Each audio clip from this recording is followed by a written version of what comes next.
Hi, I'm Bonnie Kemke. Welcome to my studio and welcome to Quilting on a Thread. I've been noticing a lot of people buying the brand new Cutie Breeze from the Grace Company. This is an upgrade to the original Cutie. So what I've been doing is setting up a series of getting to know your frame videos for both the original Cutie and the Cutie Breeze. So I'll be hopscotching back and forth between the the two frames, just to help you get more familiar and make your journey into this new adventure easier on you. The purpose of this video is to discuss the Cutie Breeze mechanics. And so we'll go over the frame base and how that sits on your table. We'll talk about the sidewalls and how to adjust them. We'll talk about the back rail and how setting the back rail is going to affect your machine. We'll talk about how to adjust the front rail, and we'll just talk about the lower carriage and the upper carriage. So I've repositioned my camera so that you can see the entire frame. You can see the frame and the parts that I'm discussing. So first, let's talk about this base. So the base from the very back to the very front is about 27.5 inches long. From back track to front track is about 23.5 inches long. It's important to note also that this frame is 51 inches wide, which is slightly larger than the original Cutie. I'm sitting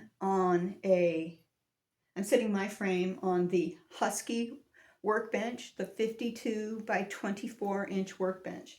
And I also still have two drawers. I do like the drawers. They're not necessary. I like them. So this table, being 52 inches by 24 inches wide, is perfect for my Cutie Breeze.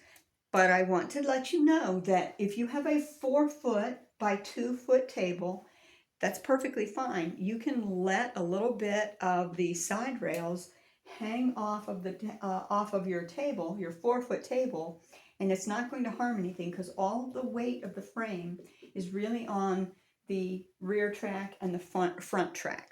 So that's what needs to be on the table. This area from the front track to the extension of the front rail needs to be accounted for in floor space. You will need 2 feet beyond the front rail, 1.5 feet behind your table for pantographing, and ideally 6 or more inches on either side to maneuver your quilt. Something else to note about these front track and back track is there's a screw-in rubberized frame carriage stop. I'm going to pull that out. So this little carriage stop is rubberized on the top, and you just thumb screw it in. Now, typically, if you're going to have the encoders on your frame, you want the thumb screw in the back to be on the right side. I happen to have mine on the front on the right side because I'm not going to be using the encoder. I'm using a little Rebel. The encoder is a laser guided encoder for regulation here within the body of the machine, so there's no wheels on that encoder. So then the next thing to discuss are these side rails. It's completely redesigned from the original Cutie. The clips are out here on the side, on the outside instead of on the inside. And it's really neat because the numbers are much more readable for me. Maybe it's because it's white on black, but it's easier for me to read. You want your back rail on your frame to be just above the bed of your machine so that you can slip your quilt body underneath it, but you don't want a lot of extra space. So this needs to be right above the body of your quilt, maybe about 1/4 of an inch, if that much. This back rail is much more securely installed than on the original Cutie. Although I never had a problem on the original Cutie, Some people have. This back rail is secured by a thumb nut. So over here on the left side, there's a hole, and you slip the back rail in. Let me just go ahead and undo this thumb screw. Once the thumb screw is loosened, the rail can be removed. And so you insert it all the way into this far left side. There's a hole.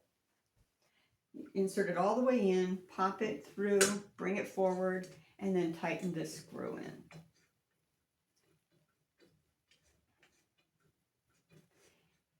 And once that's tight, it's pretty darn secure. So then we need to be able to consider adjusting the front rail.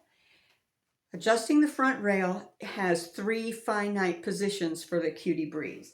And to adjust the front rail, you would remove these magnetic clip toggles that hold the piece in place. And you would normally, well, I should have just kept this removed.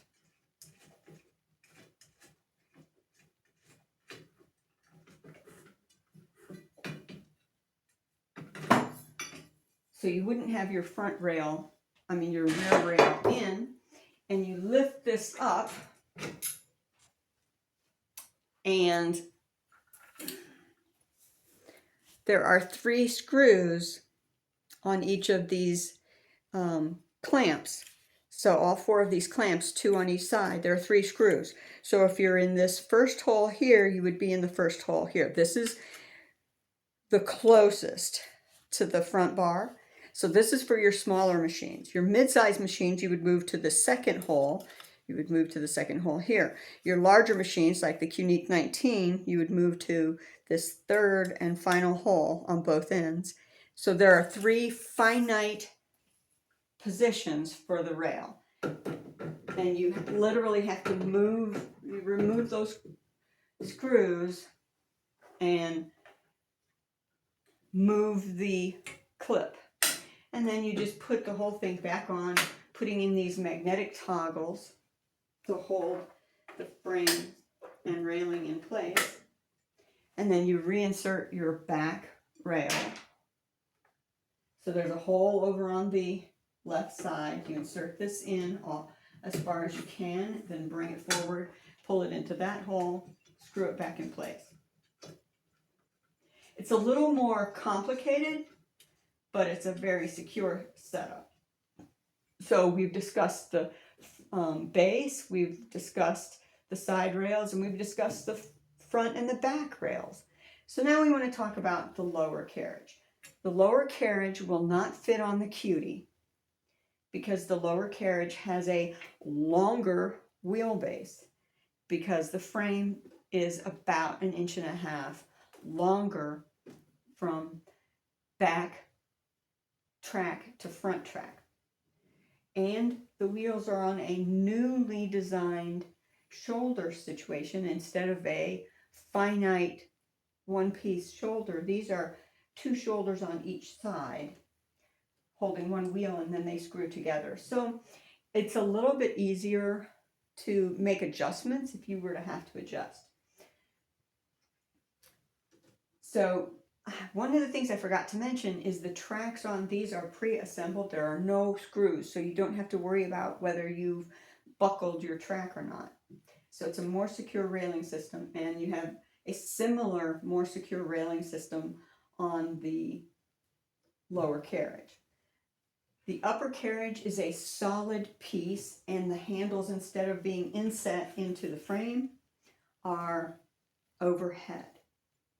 And they screw into the back, come around, curve over, and they have this bridge here. And the bridge is great for holding tools and such. I keep a pair of snips and my seam ripper and a needle insertion tool. Also, I often have my threaded bobbins that I'm using, and I have these blue clips that I can get to easily. These blue clips come with the Cutie Breeze, and these clips are to help hold the body of your quilt off of the floor. So this is held in place.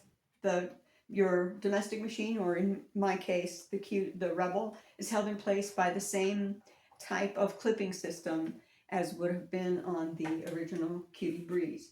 Integrated into these overhead handles are rear handles. So also on this machine, you can have aftermarket or optional purchases for the laser, or for the encoder system, which I don't need since I have the onboard encoding. And so the next thing to discuss are the clips. You'll notice on the Cutie Breeze, we don't have those elastic straps. The Grace Company has replaced the elastic straps with a coiling system for the back. So we have 3 of these coils, and this will insert into the back clips. For the front, to secure your quilt body up off the floor, you would use this set of 3 mini clips, and they clip over the clips that are being used to hold your quilt body. So for the Cutie Breeze, there are 3 back clips, just as there were on the original Cutie. And these back clips have this little hole, this little slot on either side. And that slot is used to insert your coil. So you can insert the coil so that your quilt comes around the coil and goes in, or you can insert your coil into the front of the clip, and I can't see, I don't have my glasses on, so you can insert your coil into the front of the clip and pull your quilt body into here. But the whole purpose of the coils is to secure your quilt body, and to avoid having to use elastic straps. Now the problem with these coils is they will extend, whether you're putting them in the front or the back, they will extend slightly and be able to interfere with your machine strap. So what we recommend is that you use the coils over on the end, and you don't put the coils into the middle. And then you could use something like mini clips to help secure any quilting in the front, in the middle. The other thing that you can do is use something aftermarket, like these round quilt controlling clips. Some people will use these kinds of clips that easily open up and can go around your quilt body. You just want something to help secure the quilt body. So with or without these clips installed, the coils installed, you can simply pop the clip onto the quilt and onto the rail. And so there are 3 of them, so you would space those evenly out across your quilt. And when your quilt is there, these are going to be pretty stable. These are ribbed, so these also will ratchet, as well as the side clips.